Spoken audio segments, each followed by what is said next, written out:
Amanda is a very good friend of mine. We met over 12 years ago when she was working in Hong Kong, before we were in midlife.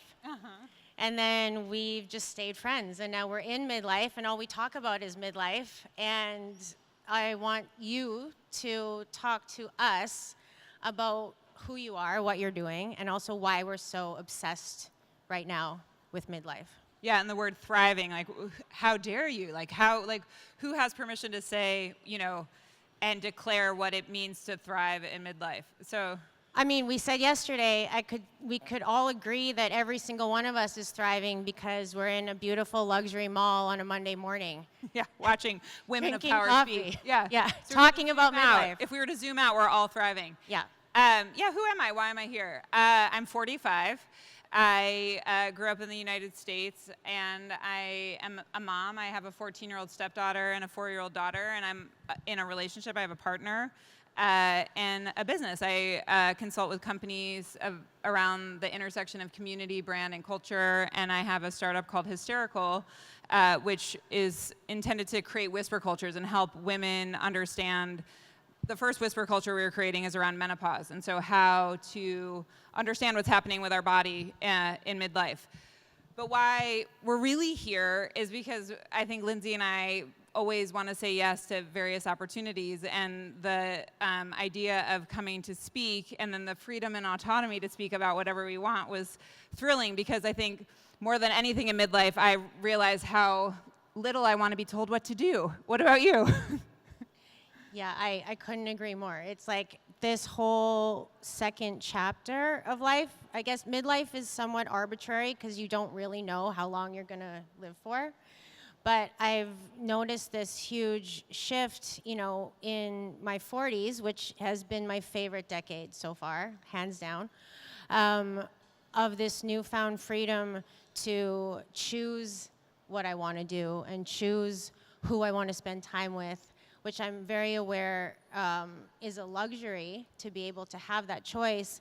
But what I really cling to when we work together and when you've done work with me and my team is how you articulate accountability and choice, and how that ties to this, new chapter, regardless of what age you're in, but maybe this cognizance of being able to have more control over what's happening in your life.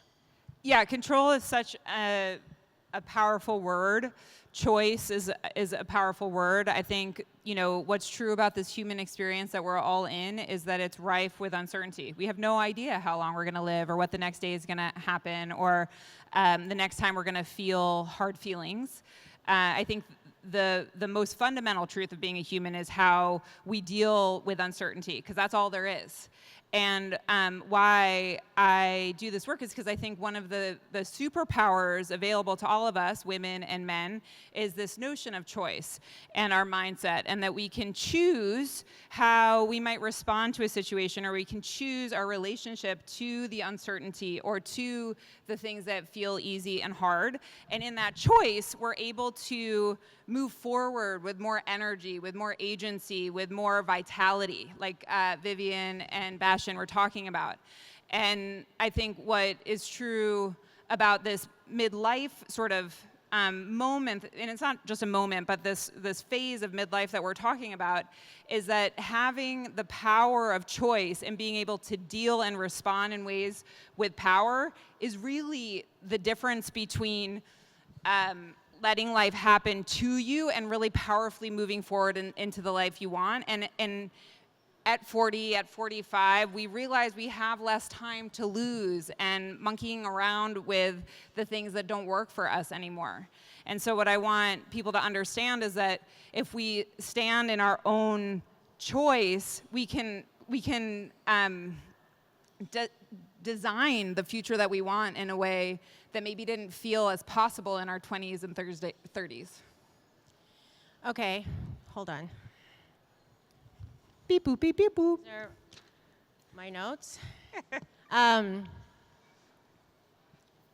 Just to carry on with that, then how would you define thriving? Yeah, how would I define thriving? Tenuous, variable. moment to moment. This morning I was having a coffee and speaking to my daughter who was crying. Mommy, I miss you. I want you to be home. How many more sleeps until you come home? Why are you away? You know, and in that moment, I did not feel like I was thriving. I felt like I maybe wasn't the best mom that I could be. And then, you know, having to zoom out and say, no, I really wanted to be here with you all in person. And I wanted to make that choice and find a sense of self. Like how can I have self? How can I still be Amanda Casgar and be a mom and be a stepmom and be a partner and be a boss and an employee? Like this notion of having self is really important, and it's something that I am in practice of, right? And so I think thriving and the relationship to thriving is really a commitment. How can I continue to wake up curious and be the person I want to be? You know, how can I still be in the work of understanding that I can't be everywhere all the time and my daughter will be disappointed, and it's still important for me to do what I want and to find things that fill me up and energize me so that when I go back, I'm kinder, I'm more patient, I'm inspiring her in the ways that I think we all want to be as moms and as parents and as partners. So I think the answer is thriving is a mindset, you know, and it's a commitment. And we could all really benefit from loosening the grip on it. You know, I think sometimes when we want something so much, and I don't know if there are any other type A people out there in the audience. I think maybe you all are because you're at a Women of Power Summit at 10 a.m. on a Monday morning, the first day that your kids are back at school. So if this at all sounds familiar, let me know. But we tend to hold this like massive grip on the things we want. And sometimes the only thing that we need to do to get what we want is to loosen it up, you know, to create more space and to create more opportunity for energy to flow and for things to come naturally and without so much engineering. Yeah, I think your note about loosening up and creating space, or just giving space the opportunity to what's the word? Like flow. I mean, I think Yeah. flow is the word. But then how, when we grew up, it was like, what are you going to be when you grow up? That was it. And then you're that, right? And then you're supposed to know that, you're supposed to live that, that's supposed to define your career. And now we are having all these opportunities. There's endless ways to be creative, to be entrepreneurial, to, work for others, to explore new careers at any age in life, which also presents, I feel like there's a conundrum between like, am I doing enough? Have I done enough? At what am I doing? Like all of a sudden there's so much time left, like I don't know what I'm gonna do. So I think even for me, regardless of how much is on your plate, how accomplished you feel in certain moments and how maybe small you feel in others, are there tools that you have right now or that you are working on developing or giving to other people that can sort of release or not have that feeling of being maybe stuck, lazy, whatever you want to call it? Like we should be able to not do something for a week on vacation and not feel an internal pressure of like, what am I doing in life? That's me. That's how I feel. Yeah. A couple of things to unpack there. This, the idea of what do you want to be when you grow up, I think is an interesting question that we're asked when we're little. We aren't often asked, who do you want to be when you grow up? The who question versus the what question is powerful because if I were to ask you all, who do you want to be? The likelihood is that you're not going to say an astronaut or a judge or a lawyer.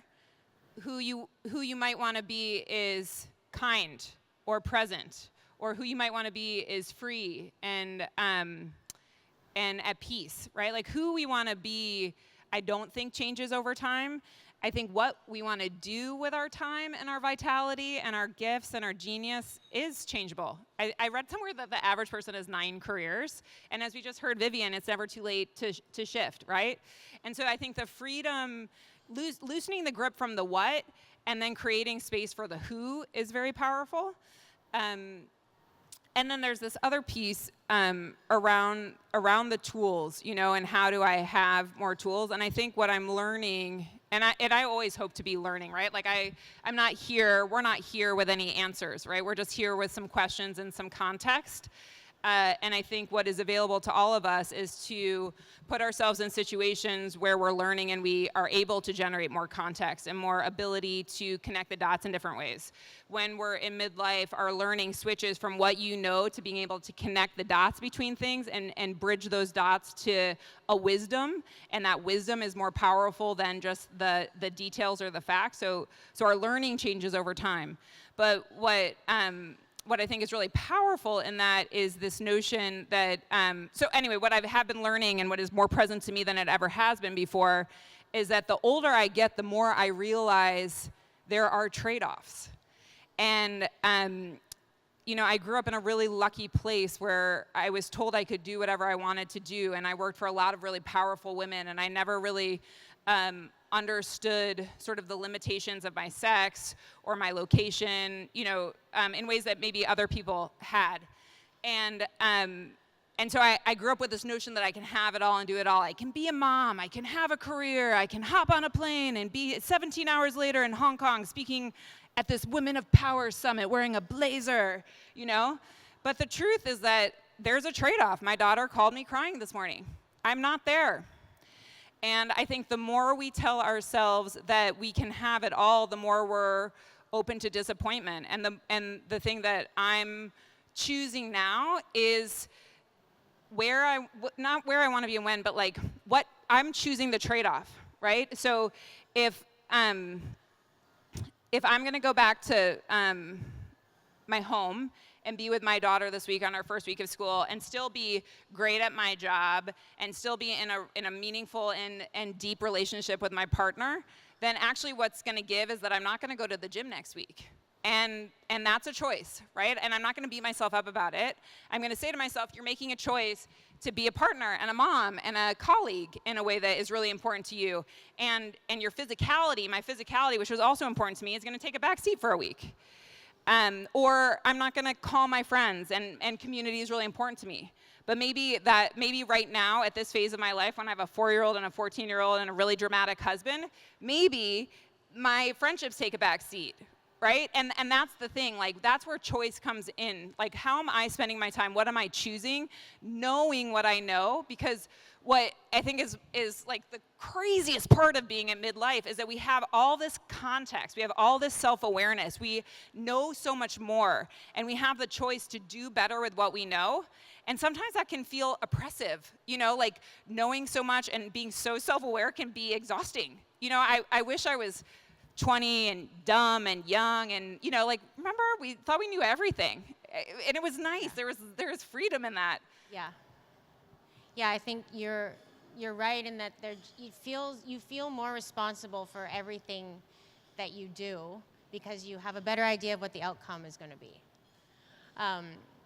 Well, tell me, because I mean, I think you understand this really acutely. Like, you stopped drinking recently, and I think Yes. that's like a really good example of a choice that you made and an awareness of your personality or persona or like what was and wasn't working for you. I think everybody would you benefit from hearing about that.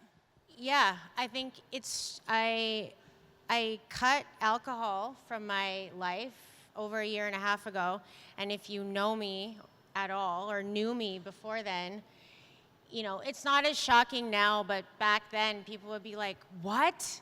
Like, for how long? Or like, when? You know, I had friends who were mad, or they're like, they've lost a drinking partner. And, you know, then there's other people who were like, how? How did you do it? Yep.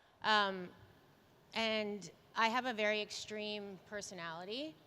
And for me, it was like, I loved I loved drinking. It was like my number one favorite hobby. I think it was from being in F&B my whole life.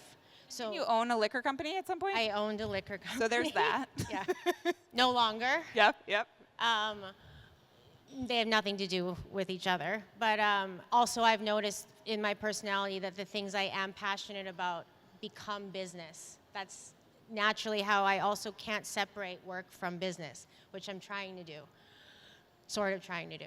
Well, I mean, let's unpack that later. But I think what we would all benefit from is for work not to feel like work, right? And so what you're doing is turning passion into income, and that's Yes. genius. But I also am like very aware, like, you know, when people are like, do what you're passionate at, or like find something you love. And to me, that is not something that I say to my 16-year-old and 13-year-old. Like, you know, that sentence of like, do what you love doing, sort of, in my opinion, removes this whole thing about like, learn how to work really effing hard and get a job that you don't always love. You know, like there's always, I was a waitress and a bartender for a decade, longer. You know, there's a million jobs I had that I wasn't like, it wasn't mine, I didn't own it. I most of the time could say I felt proud about what I was doing, but not always. You know, there's a means to an end at certain points. And I don't think that people should lose that sense of like necessity. We get to sit here in a, you know, in this space and have the luxury of doing what we love to do. But I also think not everybody gets to do that. But I do hope that people can find some type of passion in what they do. But what I've realized about myself is that what I love to do is also bring other people into what I love to do. So I think that's the nature of hospitality. And what I've been putting effort into is, you know, evolving the word hospitality. Hospitality has forever been very much connected to food and beverage, mostly F&B, hotels, right? I love both, but I think hospitality can touch everything and should touch everything. You know, I mean, currently I apply it to fitness and wellness, but the experience that you have in somebody's space, or, you know, whether that be a physical space or just being around someone, that's the hospitality that you feel, right? It's a feeling it's more of a feeling to me than it is of like, you know, a tangible practice. Well, and what I think you're speaking to that's so beautiful is this bigger belief system that resonates through what you do and how you do it, which is that you want to create spaces where people feel that they belong.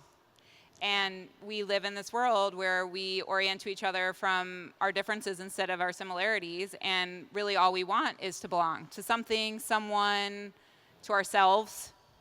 You know, and what a noble industry to pull out and say, yeah, I work in hospitality, but really what I'm doing is creating belonging in these things that I'm doing, and these engagements with people.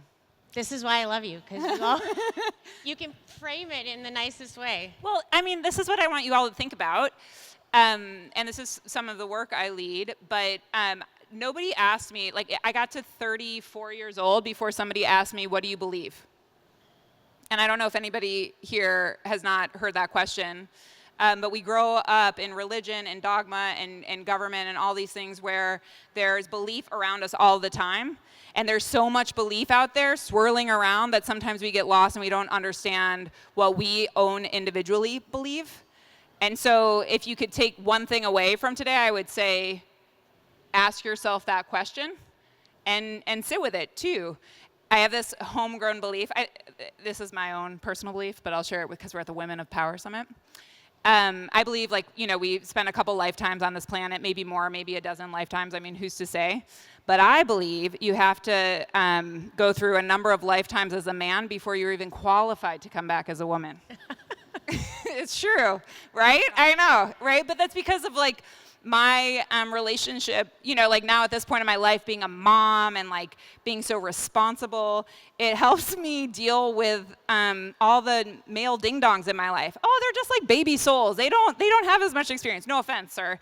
But you know what I mean? Like you gotta go for a couple laps before you can even be a mom, before you can bring life into this world, you know? So I'm not trying to put my beliefs on yours, but get creative, have fun, play with it, because Lindsay believes that people, deserve to exist in a world and in spaces where there's belonging and to feel a sense of belonging, and that's fueled her.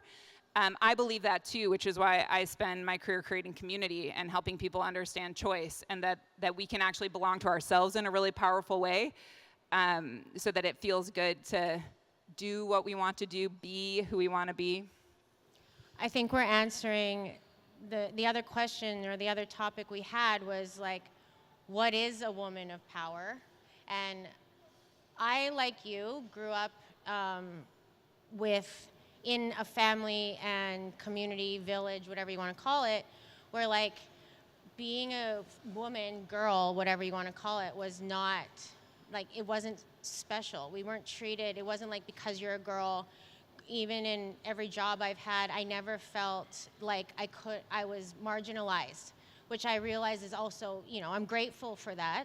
And I do get asked a lot, like, what is it like to be a woman in this industry? And I usually just say, like, I don't know what it would like to, I've never been a man, so I don't know what that would be like. And I would love to see the conversation shift away from like first identifying us as women and then how we feel about it as a woman, because I mean, although yes, there are some people who have changed gender, most of us have not. And so it's just a perspective that I realize the value of that answer, but I also find it conflicting. Well, it might be your personality, like Probably my personality. I don't know if you had grown up in any other career, if you would have been any less self-possessed, right? Like, I think that's who you are.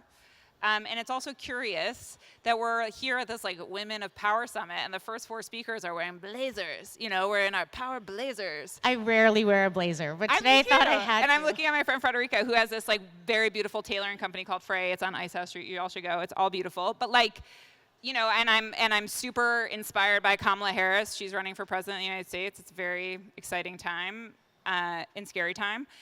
To be where I'm from, and everybody's talking about her blazers, her Chloe power suits, and I think we're like still unpacking how to exist in this world with all of the with the big C culture. Like we culture is the air we breathe. Like no matter where you go or what you're doing, we're existing in a value set, and we either agree with it or we don't agree with it, right? Like that's how we trade in the world. Like.